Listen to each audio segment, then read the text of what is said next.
الرحمن الرحیم وبدل الذین ظلموا قولا غیر الذی قیل لهم فانزلنا علی الذین ظلموا رجزا من السماء بما كانوا یفسقون۔ صدق اللہ العظیم۔ میں نے سورۃ البقرہ کی آیت نمبر 59 کی تلاوت کی ہے، اور گزشتہ آیت کے اندر اللہ رب العزت نے فرمایا تھا کہ جب ہم نے کہا داخل ہو جاؤ اس بستی میں، پس کھاؤ اس سے جہاں سے تمہارا دل چاہے بغیر روک ٹوک کے۔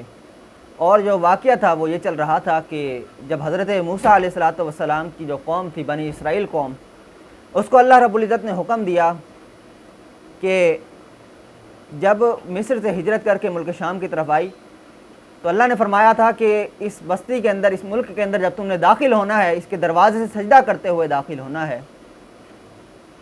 تو کیوں سجدہ کرنا ہے؟ کیونکہ وہ مقدس سرزمین تھی۔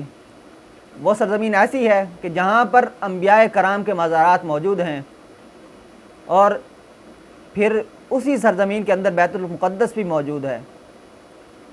تو اللہ نے فرمایا کہ جب تم داخل ہونا اس کے دروازے سے تو سجدہ کرتے ہوئے داخل ہونا۔ اور اس سے پہلے جو آیات تھی ان کے اندر اللہ رب العزت نے ان نعمتوں کا ذکر فرمایا جو اللہ رب العزت نے بنی اسرائیل کے اوپر کی تھی۔ پہلی نعمت کیا تھی کہ فرعونیوں سے نجات دی۔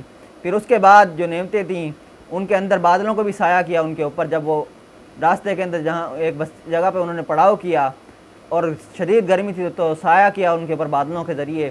پھر من و سلوا کو بھی نازل کیا ان کے اوپر، اور بھی بہت کسی نعمتیں اللہ رب العزت نے بنی اسرائیل کے اوپر نازل کیں۔ پھر اللہ رب العزت نے ان کو حکم دیا کہ جب داخل ہونا اس دروازے سے تو سجدہ کرتے ہوئے داخل ہونا، اور کہنا کہ اے ہمارے رب ہمارے گناہوں کو بخش دے، ہماری خطاؤں کو بخش دے۔ تو اللہ رب العزت نے بنی اسرائیل کے اوپر کئی طرح کی نعمتیں کی، لیکن ان نعمتوں کے باوجود، ان احسانات کے باوجود بنی اسرائیل نے اللہ کے حکم کو ماننے کے بجائے اللہ کے حکم کی نافرمانی کی۔ تو اسی کا تذکرہ آج کی آیت کے اندر ہے۔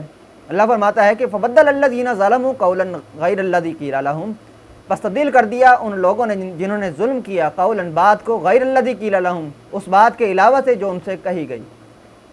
تو وہ بات جو تھی وہ کیا تھی کہ سجدہ کرتے ہوئے داخل ہونا، لیکن بنی اسرائیل قوم نے کیا کیا کہ سجدہ کرنے کے بجائے سورین کے بل گھسیٹتے ہوئے اپنے آپ کو انہوں نے دروازے سے داخل کیا، اور اس کے علاوہ ان کو کہا گیا تھا کہ اپنی بخشش طلب کرتے ہوئے داخل ہونا، لیکن وہ دوسری بات اس کی طرف لے آئے کہ اے ہمارے رب ہمیں گندم عطا کر، یعنی مختلف قسم کی مذاق والی باتیں کرنا شروع ہو گئے۔